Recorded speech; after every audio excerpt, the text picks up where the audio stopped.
Aujourd'hui, nous fêtons les 10 ans de Vistabel en février 2013 et l'arrivée de la toxine botulique en médecine esthétique a considérablement modifié notre approche. Tout simplement parce que le geste et les résultats que l'on obtient grâce à la toxine botulique sont quasiment équivalents à un geste chirurgical. Ça a été une véritable révolution dans ce domaine. Sur le plan de la sécurité, aujourd'hui, nous avons un recul pratiquement de millions de personnes qui ont déjà été traitées avec le Botox ou le Vistabel. Le Botox étant bien sûr réservé à des pathologies et le Vistabel étant réservé à des indications esthétiques.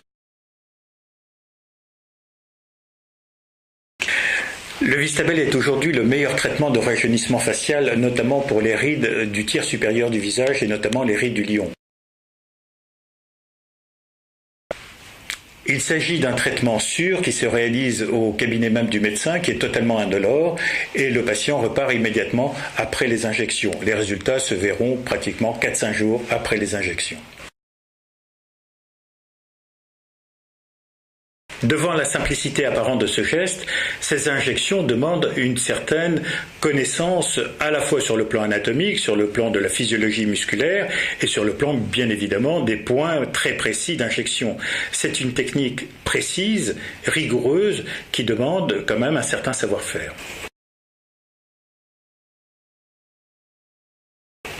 En tant qu'expert, j'ai eu l'occasion au cours de ces 10 dernières années de former de très nombreux spécialistes et de très nombreux médecins, et j'ai également eu l'occasion de traiter des centaines de patients. Aujourd'hui, le but n'est pas de figer complètement un visage, mais au contraire de lui donner un coup d'éclat et un aspect qui soit le plus naturel possible. Les indications de la toxine botulique ne cessent d'augmenter, tant sur le plan de l'esthétique que sur le plan de traitement de certaines maladies.